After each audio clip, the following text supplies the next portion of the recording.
وہ ایک بچہ آیا نا اپنی ماں کے لیے لباس لینے کے لیے، اور پہلے وہ گیا اپنے چچا کے پاس، اس کی ماں بیوہ تھی اور اس کا لباس پھٹ گیا تھا، اور وہ اپنے چچا کے پاس گیا تو اس نے دھتکار دیا۔ ماں نے اس کو روکا تھا بیٹا نہ جانا، لیکن اس نے کہا کہ تیرے بدن کے اوپر جو لباس ہے وہ بھی پھٹ گیا اور جگہ جگہ سے جسم جھلک رہا ہے، تو میں اپنے چچا سے آپ کے لیے لباس لے کے آتا ہوں۔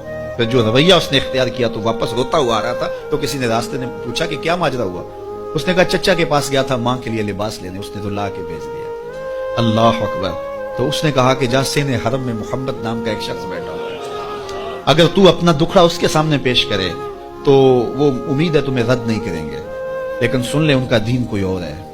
اللہ اکبر۔ اپنے ماں کے پاس آیا تو ماں کو کہا کہ چچا نے تو لا کے بھیج دیا، لیکن آپ کی حالت مجھ سے دیکھی نہیں جا رہی۔ تو ماں نے کہا کہ بیٹا نہیں، ان کے پاس نہیں جانا، سنا ہے کہ جو ان سے ملے دین دھرم چھین لیتے ہیں اس کا۔ اللہ اکبر۔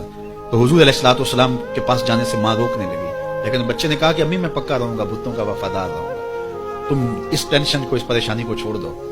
اور حضور کی خدمت میں حاضر ہوا۔ حضور صحن حرم میں چادر اوڑے بیٹھے ہوئے تھے، اور جا کے کہنے لگا میں پہلے بات آپ سے کر لیتا ہوں، آپ کا دین میں نے قبول نہیں کرنا۔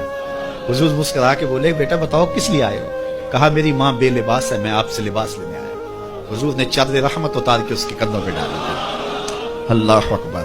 وہ واپس آ گیا اور ماں پر حضور کی چادر اڑائی۔ اللہ اکبر۔ اور ماں نے کہا کہ بیٹے اس نے اپنا دین تو نہیں تجھے دیا؟ کہا نہ، میں نے پہلے کہہ دیا تھا تیرے دین نہیں مانوں گا۔ ماں کہنے لگی پتر اس کا دین ماننا چاہیے، یہ جس نے رحمت کی چادر ہمارے سر پہ ڈال